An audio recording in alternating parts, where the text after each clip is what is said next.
Welcome, welcome. And today I'm back with another video. And today we're talking about what you focus on grows. So that basically is what's called the law of the harvest. And essentially means that you grow, you receive what it is you reap. But you don't necessarily always reap what you sow or sow what it is you reap. But the idea is that that's how the law works in fullness, but we don't necessarily always get fullness of the law. I'll explain more deeply. Basically, what you focus on is what's going to manifest and show up in your life, and that's because of the cause and effect mirror, which is based in the three planes of reality. Now, basically, what this means is that I'll give you a story, right? So this is the best way to store this. One of my clients, she was working with this partner who is very, very inconsistent all the time. And then just over time, she did not feel like this was someone who she could trust. And then when we were talking about, well, why did you want to work with this person? Why were you doing anything? Specifically because there's this time when they had made a trip and the person had canceled on her and then decided to show up last minute. And we came to the fact that my client was actually scared of this woman and that she was scared to say no to her because she didn't think she was like a great person and she was afraid of angering her. And that's ultimately coming from my client's fear of being abandoned and not wanting to be alone and being sent off, right? It's kind of some deeper stuff we're going into. But ultimately, it was this fear-based paradigm, right? And so as a result of that, she made these decisions. And as a result of that, there's all these different things that happened between them, and she didn't like any of this. But then it culminated in when she was talking to me about their trip and some of the things that had happened. She was kind of talking about everything that had gone wrong, and then she went and got pulled over by a cop. And she had gotten a ticket, and then it had created more fear. And then as a result of that, there was another offer that she'd had, and then she made a decision where she'd get it off. It was a lot of self-sabotaging behavior. But it was just, I started seeing this cascade of fear in her decision making because of this one decision. And then as a result, more things to be scared of in her life popped up, like a ticket, financial uncertainty. All these things started coming up that wouldn't have been there had she just made this decision from a different point of reference. So essentially what it is your point of reference will dictate the results that happen in your life. So let's really get into what this means past that story, okay? Because basically what it comes down to is within the three planar model of existence. So here we have consciousness or spirit, however you want to call it, at the very top. This is a majority of reality. I'll say about 80%, which is what I teach. Underneath that, you have mind, which is your thoughts, beliefs, ideas, all this stuff, which is about 18% of your reality. And down here, you have the body or physical reality, where you see the effective result, which is about 2% of reality, give or take.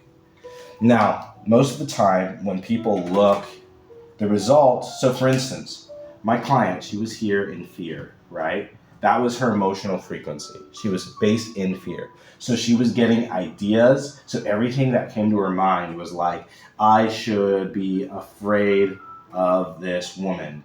I should go on a trip with her. Even though she even said that she felt like this person was low-key evil. Yet she still allowed herself to be with this person because her mind was operating from this basis of fear. So she had all these ideas. And then as a result, every single idea she was having was then coming into physical reality and then manifested in having a not so great trip, being disappointed. And then she started speeding, and which got her the ticket.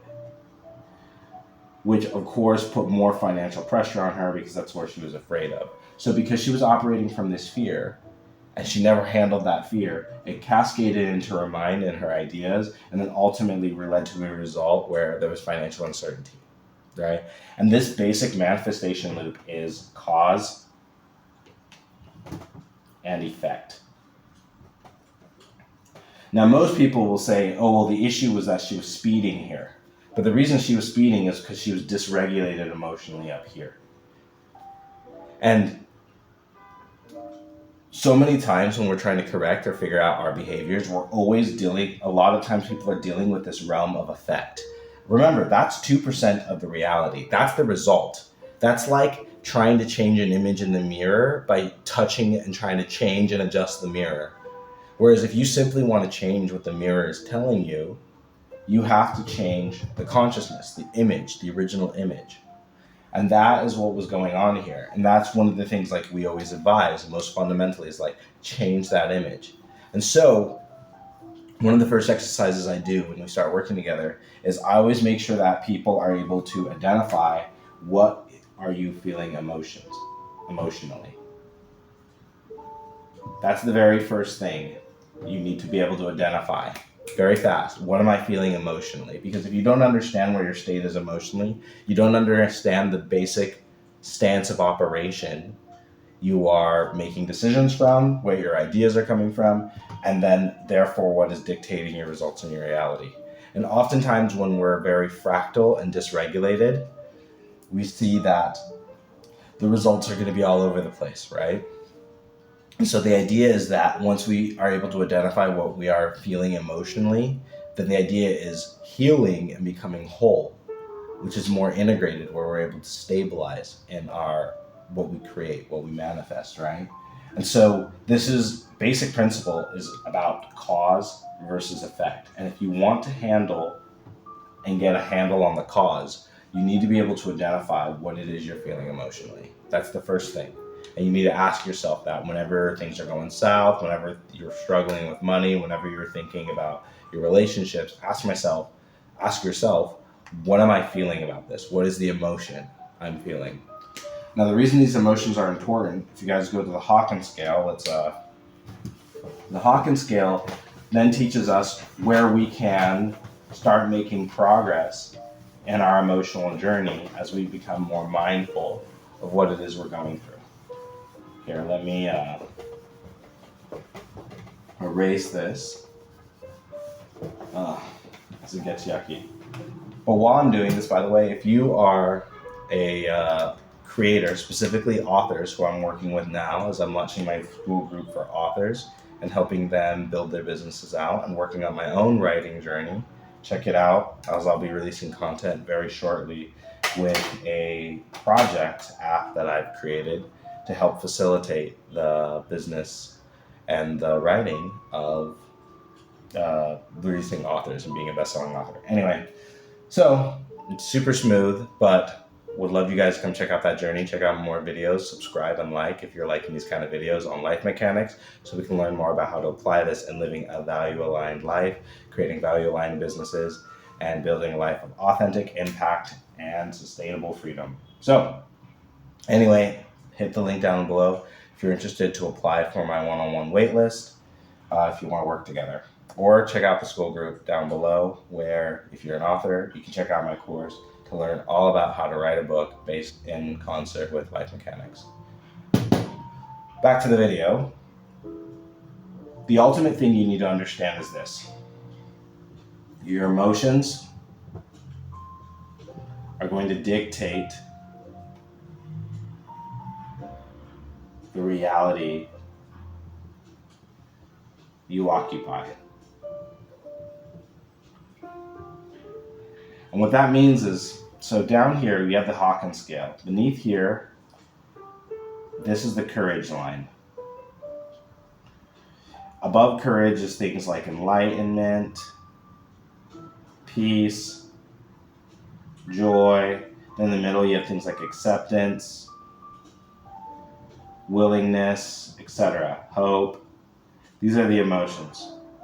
But down here you have fear, pride, anger. You have apathy. And then at the very bottom you have shame. These are the lower emotions of suffering. When you are making a decision based in suffering, the law is based in cause and effect. It doesn't care what you put in the ground. If you plant the seed of joy or hope in the ground, you're going to then cultivate and reap joy and hope. But if you plant a seed of fear, anger, pride, apathy, you're only going to create circumstances and beliefs in your life that manifest more fear, anger, shame, suffering, right? So here you have suffering and here you have expansion. And part of expansion is that's what you need to plant ultimately. So when we are able to identify what it is I'm ultimately feeling when you're making a decision, you have to ask yourself, what am I reacting to? Because down here, these are what I call the reactive emotions. So these are reactive emotions. So things like fear, anger, pride, apathy, shame. You're doing something as a result of what you feel. While these, you're making a decision, you're making an action because of a belief or a conscious choice. This is proactive. And when you make decisions on this higher plane of reality, that's what you cultivate and that's what you grow. So this is where we have to start taking important mental stock of what it is, our thoughts, and ultimately what are we feeling as a result of those thoughts. Or really, the thoughts are coming after the feeling, but it's super important to identify that first. And then when we talk about changing it, the idea is you can't necessarily quantum jump. Some people know how to do that, but for most people, I wouldn't even recommend trying that. What I would recommend, though, is learning the Hawkins scale and then moving to the next emotion. So, for instance, if you're afraid, then the next logical emotion is desire. And then after that, so when you're afraid, the biggest thing is focusing then on what it is you want. Because then when you focus on what it is you want, when you're not getting it, you'll start getting angry. When you think about, man, I want what I want, but I'm not getting it, then you need to focus on feeling angry.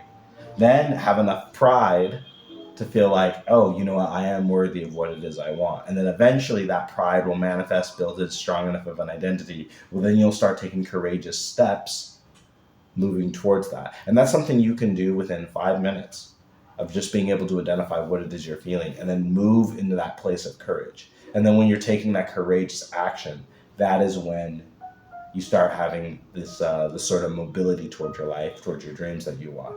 For me, when I was thinking of making this video, I was in a place where I realized I wanted to start adding value and I was feeling a little restless. And I just thought, what would be the next courageous thing? Because I didn't want to force myself. I have a tendency to force things from fear. And so I overdo too much action. But I thought, what's a small, simple thing that I could do that is moving the needle for me, but also making a difference in my bottom line and giving value out in the world? And so I thought, make this video. And that's what I'm doing. So this video is planting a seed of creating more value. And the feeling behind that is hope and a sense of peace and sustainability, that I'm actually contributing, and a sense of forgiveness, I suppose, for myself. Because personally right now, what I'm going through is, this is the first time I've been able to have a fully sustainable lifestyle. And it's difficult for me sometimes because sometimes I'll feel guilty because I don't necessarily work a tremendous amount of hours. I remember I wanted to build a life where I was able to live full time, be able to take care of all my needs, be able to have a good solid life in the space of what I want. And I've basically been able to achieve that. And I don't work like a tremendous amount of time. And I want to be able to work more, but I also recognize I'm extremely exhausted from the things that I've gone through. And so I'm in this sort of rest and recovery phase. And that has been part of my process of realizing, okay, how do I rest and recover while at the same time feel like I'm contributing something? And so this video is me planting that seed in the ground of contributing something, being able to give value, to build a sense of sustainability, and that I'm an actual professional, worthy of respect and clout, and even more so, even more things will come for me. And so that's what these little efforts look like. Anyway, so just think about what in your life could you be doing, just something small or big, whatever it needs to be, that can sort of move the needle away from these negative emotions, whether it be fear, apathy, disgust, struggling, maybe punishing yourself, whatever it is, towards a courageous small action that starts moving you into a direction where you'll be happy to pull the fruit off that tree. Anyway, hope all is well. Like I said, like and subscribe if you found some value here. And for all creatives who are interested in some coaching and need support with life mechanics, feel free to hit me up. Stay happy, stay healthy. This is Oni. Peace.